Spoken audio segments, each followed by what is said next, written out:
100 years. 100 years. 100 years. 100 years. 100 women. Playwright, Director, public sculptor, Photographer, poet, Performance artist, dancer, choreographer. Mark, celebrate, reflect.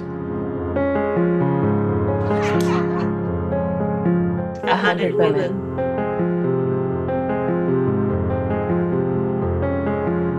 100 years. 100 years. 100 years. 100 years. 100 women.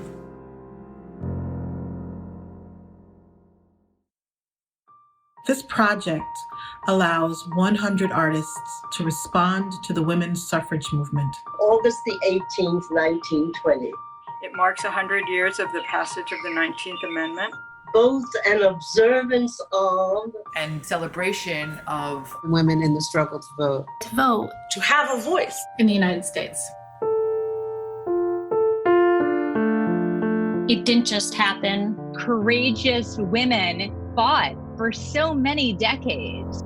Decades and decades of organizing work that got to the date of August 18th, 1920. But there's a lot more to the story of liberation.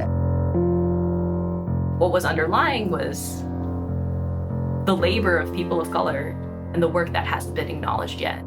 the anti-Blackness that did exist in that movement. Stanton and Kat and Alice Paul, and actually a lot of these major figures that we now honor were against the 15th Amendment because they believed that white women should vote before Black men. Black women still couldn't vote. I feel some kinship, but I also feel conflicted. Women's suffrage movement has so much to owe to people of color. Like Sojourner Truth, Ida B. Wells, Dr. Mabel Lee, Mary Church Terrell, Nanny Helen Burroughs, Frances Helen Watkins Harper, never were praised for the work, but they had a dream that the next generation of women had the opportunity to vote to make a difference. It's an opportunity for me to be considering and reflecting, especially since my name is Karen. is about the subsequent struggle over the past 100 years to affirm and assert our voices and our freedom. And simultaneously, look how far we've come, and also, I can't believe we're still talking about this after 100 years. it made me think about how often women have been silenced. Slow speed. Remember who you are. Stay steady. I know it's just a wobble. And when we open our mouths, whether it's to cry or scream or chant or call out or sing or whisper, Let's play. or say the things that need to be said, that's when we step into ourselves. I'm so tired of being tired. Tired of this push. Tired of motherfuckers asking me to choose between feminism and womanism. Her name is Know Me, like you don't know me. She's in my scream, my cackle. She destroys, rebuilds, and rebirths. And I never thank her. It means that women are yet still the mules of the world, that they are not yet considered equal, not even amongst themselves. Until we are all free, we are none of us free. Before time had measurement, before memory had name, my mother saw who I was.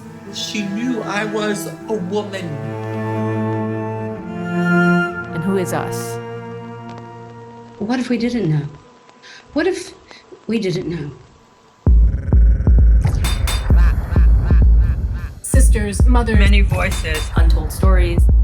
A deeper excavation. to take history out of mothballs, to bring to the surface the labor, the work, and the power of women. The personal is always political. Ain't I a woman? Freedom, freedom. She uses remains from our past, music from our futures, and gold dust from our legacies.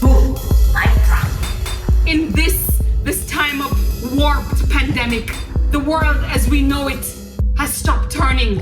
How do we break out of these systems? There's a reason that George Floyd, as he lay dying, called upon his mother and not his father. If America wanted to do something about what has been going on in Mississippi, it could have stopped by now. This flag is drenched with our blood. So what the young people are saying now, give us a chance.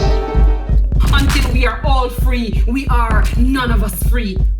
In cohort.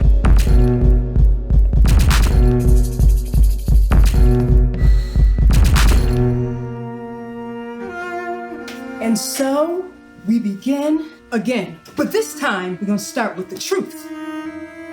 Hearing from all women. There's so much dimension and nuances in our voices. Voices. Voting. And lift as we climb. Right now, to move forward and continue to work because we're not done. We have so much more to do. So that we could heal forward. This project is way overdue. And again, this project is right on time. Right on time. The struggle continues. 100 years. 100 years? 100 years. 100 women.